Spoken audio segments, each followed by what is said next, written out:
Hello students, एक बार मैं पुनः आपका स्वागत करती हूँ। जैसे कि हमने विराम चिन्ह की शुरुआत की थी, विराम चिन्ह व्याकरण की शुरुआत की थी, जिसमें हमने उसके अर्थ को देखा था कि विराम चिन्ह किसे कहते हैं। जैसे लिखते समय अपनी भाषा, भाव तथा वाक्यों को अच्छा बनाने के लिए हम जहाँ रुकते हैं, व्याकरण में उसे विराम कहते हैं। और उस विराम को व्यक्त करने के लिए हम जिन विशेष चिन्हों का उपयोग करते हैं उसे विराम चिन्ह कहते हैं। इस तरह से हमने कुछ मुख्य विराम चिन्ह देखे थे। जैसे पहला हमने अध्ययन किया था अल्प विराम, दूसरा अर्ध विराम, तीसरा पूर्ण विराम और चौथा प्रश्नवाचक चिन्ह, पांचवा विस्मयादि बोधक चिन्ह और छठवां विवरण चिन्ह। इस तरह से हमने 6 के बारे में अध्ययन किया था। आज हम जो है विराम चिन्ह, मुख्य विराम चिन्ह की श्रृंखला में आज हम आगे और दूसरे विराम चिन्ह के बारे में अध्ययन करेंगे, जिसमें से 7वां नंबर जो है विराम चिन्ह का 7वां नंबर आता है हमारा निर्देशक चिन्ह। इसे कहते हैं निर्देशक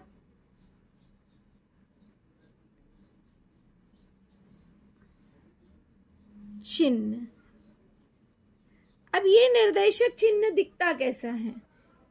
ये जो है उसका चिन्ह है, इसे हम कहते हैं निर्देशक चिन्ह। निर्देशक चिन्ह का अर्थ क्या होता है तो ध्यान में रखिएगा। बोलने वाला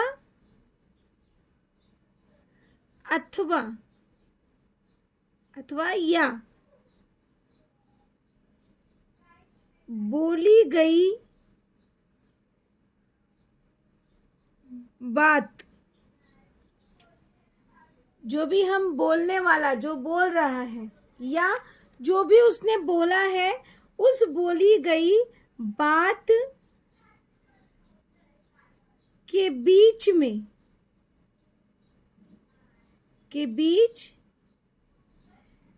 इस प्रकार का चिन्ह, ये जो चिन्ह हमारा दिख रहा है, तो इस प्रकार का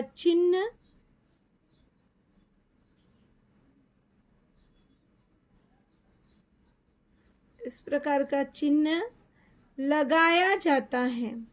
ध्यान में रखिएगा, 2 बातें आपको ध्यान में रखनी है। बोली गई बात या बोलने वाला, इसके बीच में हम क्या करते हैं, इस तरह का चिन्ह लगाते हैं। एग्जाम्पल देखेंगे। जैसे कि यहाँ पे एक बात कहा गया, पिताजी ने कहा। अब पिताजी ने कहा, ये क्या हो गया? बोलने वाला हो गया। डैश, इसके बीच में हम ये निर्देशक चिन्ह लगा देंगे। अब क्या कहा उन्होंने? रमेश, अब रुकना है, कॉमा, अब तुम आराम करो। यहाँ पे ध्यान में रखना, ये बोलने वाला है, बोलने वाले के बीच या अथवा ये उसकी बोली गई बात है, तो उसके बीच में हम ये निर्देशक चिन्ह का उपयोग करते हैं। अब इसी श्रृंखला में हम आगे देखेंगे 8वां संयोजक चिन्ह।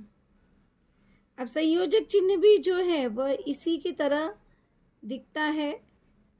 संयोजक चिन्ह, किंतु यह उससे छोटा होता है। ये मानोगे संयोजक चिन्ह, संयोजक अर्थात जोड़ने वाला। तो यह भी जो है निर्देशक चिन्ह की तरह ही दिखता है। यह निर्देशक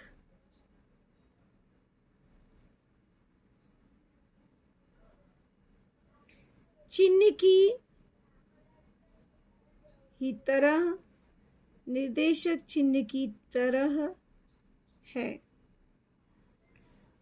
परंतु इसका काम जो है वह अलग है।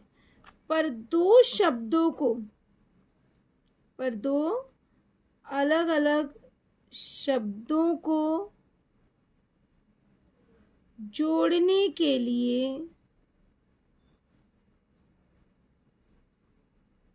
अलग अलग शब्दों को जोड़ने के लिए इसका प्रयोग, अर्थात संयोजक चिन्ह का प्रयोग किया जाता है। उदाहरण के लिए जैसे में हम देख सकते हैं, अब जैसे मैंने लिखा माता पिता। अब यहाँ पे हम क्या करें, इन दोनों को जोड़ने के लिए संयोजक चिन्ह का इस्तेमाल करेंगे। उसी तरह से दाल रोटी, अब दाल रोटी को जोड़ने के लिए भी हम संयोजक चिन्ह का उपयोग करेंगे। या जैसे कभी कभी, अब यहाँ पे कभी कभी को जोड़ने के लिए हम ये संयोजक चिन्ह का उपयोग करेंगे। तो इस तरह से संयोजक चिन्ह का उपयोग किया जाता है। संयोजक चिन्ह अर्थात यह निर्देशक चिन्ह की तरह दिखता है, किंतु दो शब्दों को जोड़ने के लिए हम इसका प्रयोग करते हैं। अब इसके बाद हम अगला देखेंगे, नौवां। नौवां हमारा विराम चिन्ह में आता है, जिसे हम कहते हैं कोष्ठक चिन्ह। इसे कहा जाता है कोष्ठक चिन्ह। अब हम देखेंगे कि कोष्ठक चिन्ह हम कहाँ लगाते हैं। जैसे ये हमारा कोष्ठक हो गया, ये हमारा कोष्ठक चिन्ह हो गया, तो हम कोष्ठक चिन्ह हम कहाँ लगा रहे हैं, तो ध्यान में रखिए। जैसे विषय विभाग, कोई भी विषय हमारा है, तो विषय विभाग में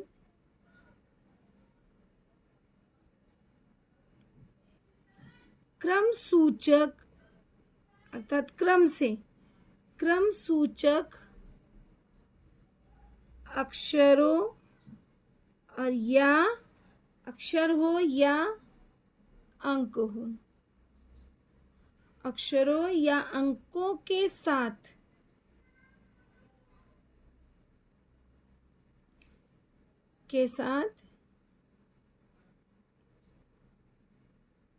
इस चिन्ह का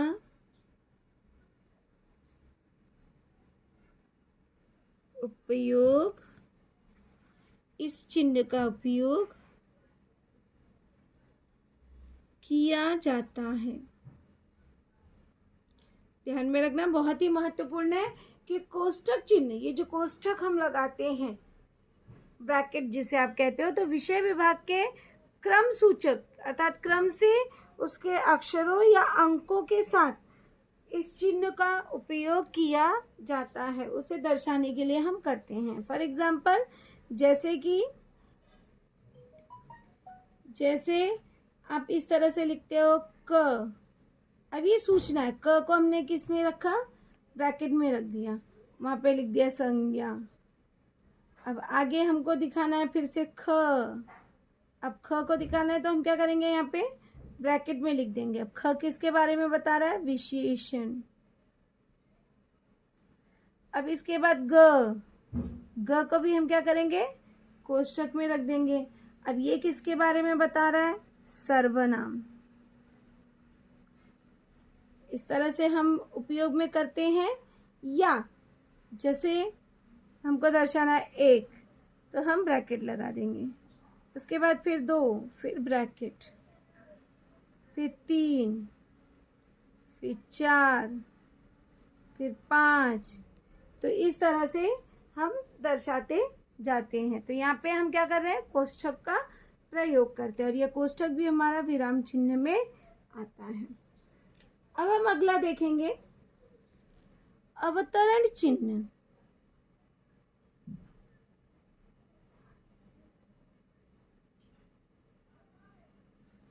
अवतरण चिन्ह अब ये अवतरण चिन्ह भी दो प्रकार के हैं, एकहरा अवतरण चिन्ह, दोहरा अवतरण चिन्ह, लेकिन उपयोग दोनों का एक ही जगह पे किया जाता है। चाहे वह एकहरा अवतरण चिन्ह हो, एक आप लगाओगे इन्वर्टेड कॉमा तो हो गया एकहरा अवतरण चिन्ह। जब हम दो का इस्तेमाल करते हैं तो वो हमारा हो जाता है दोहरा अवतरण चिन्ह। हम देखेंगे कि एकहरा जो दोहरा अवतरण चिन्ह है इसका उपयोग हम करते हैं। तो जैसे किसी की कही हुई बात हो, ध्यान में रखना, किसी की कही हुई बात को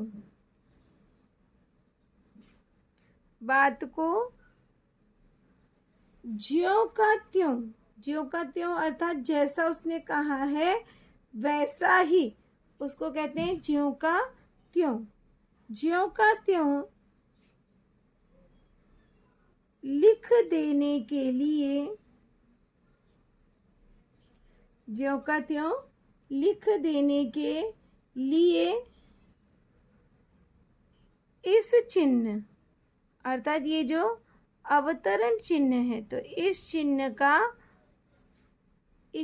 का उपयोग होता है। ये जो अवतरण चिन्ह जिसे हम कह रहे हैं उस चिन्ह का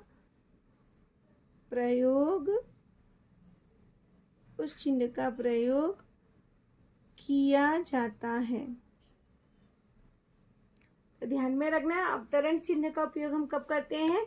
किसी की कही हुई बात, जो भी उसने बात कही है उससे जब हमें ज्यों का त्यों लिखना होता है तब हम इस अवतरण चिन्ह का प्रयोग करते हैं।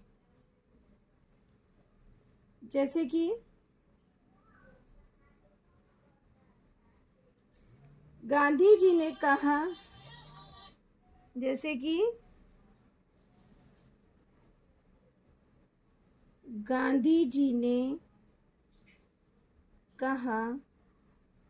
अब क्या कहा उसे हम डबल इन्वर्टेड कॉमा में लिखेंगे कि गांधी जी ने कहा जीवन में सत्य को अपनाओ, जीवन में सत्य को अपनाओ। इसके बाद डबल इन्वर्टेड कॉमा क्लोज कर देंगे।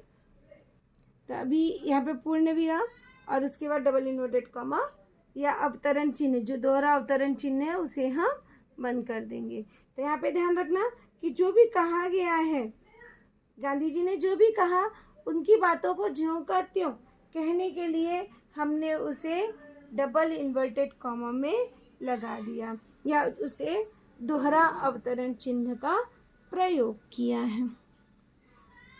अब इसी कड़ी में हम आगे देखेंगे लाघव चिन्ह। लाघव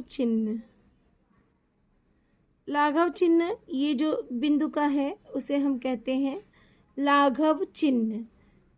जैसे अब इसका उपयोग हम कब करते हैं? किसी व्यक्ति विशेष,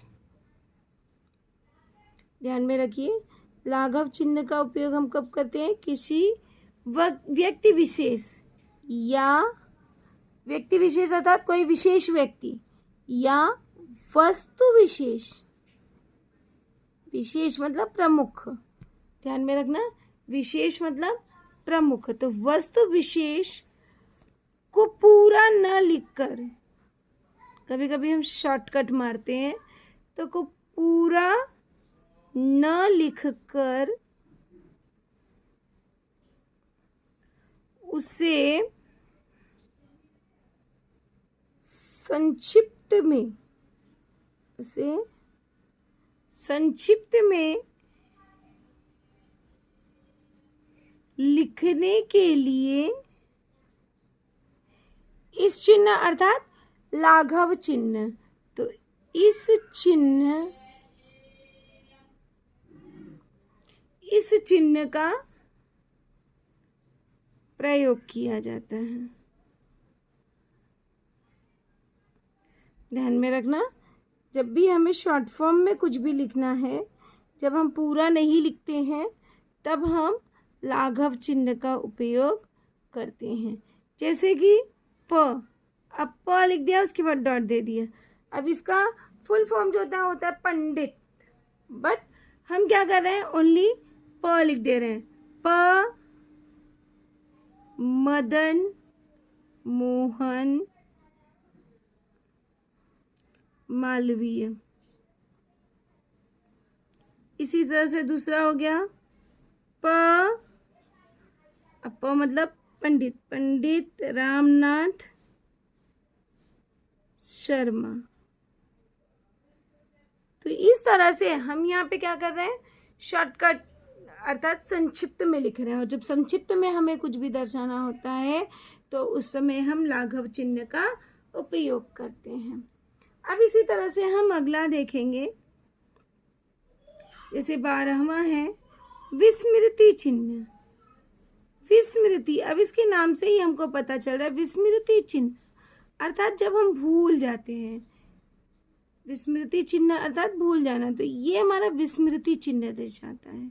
यह जो इस तरह से हम बनाते हैं वह विस्मृति चिन्ह के बारे में प्रदर्शित करता है। अब विस्मृति चिन्ह का उपयोग कब करते हैं, जैसे आप लिख रहे हो तो लिखते समय कभी कभी गलतियां हो जाती है कि हमारा दिमाग आगे चलने लगता है और हम उसी तरह से लिखते चले जाते हैं। तो लिखते समय जब कोई अक्षर या कोई शब्द, कोई अक्षर हो या शब्द छूट जाए तो इस चिन्ह का, तो हम क्या करते हैं, इस चिन्ह का प्रयोग, तब इस चिन्ह का प्रयोग किया जाता है। तब हम क्या करते हैं, विस्मृति चिन्ह का प्रयोग करते हैं। तो ध्यान में रखना, विस्मृति मतलब भूल जाना, जब हम कोई शब्द भूल जाते हैं। जैसे कि उदाहरण के तौर पर ले लें, आप अब यहाँ पे भूल गए, मान लो कुछ, आप साथ शहर चले। अब मैंने ऐसा लिखा कि आप साथ शहर चले। अब किसके साथ चले, मेरे। अब मतलब मान लो मैंने मेरे वर्ड भूल गई, तो यहाँ पे विस्मृति चिन्ह लगा के हम इस तरह से लिख सकते हैं कि आप मेरे साथ शहर चले। इसी तरह से दूसरा, तुम लोगों ने समझ क्या, अब मान लो क्या है, भूल गई फिर से मैं कि तुम लोगों ने समझ क्या है। अब समझ क्या, रखा वर्ड भूल गई, तो यहाँ पे मैंने विस्मृति चिन्ह लगा दिया और इस तरह से लिख दिया, तुम लोगों ने समझ क्या रखा है। तो इस तरह से हम विस्मृति चिन्ह का प्रयोग करते हैं। तो इस तरह से हमारे विराम चिन्ह पूर्ण हुए। हमने कुल जो है 12 विराम चिन्ह के बारे में अध्ययन किया। 6 आपने पहले किया था। आज जो है हमने नए में क्या क्या देखा, निर्देशक चिन्ह, संयोजक चिन्ह, कोष्टक चिन्ह, इसके बाद में अवतरण चिन्ह, लाघव चिन्ह और विस्मृति चिन्ह। तो इस तरह से हमने कुल 12 चिन्हों के बारे में अध्ययन किया।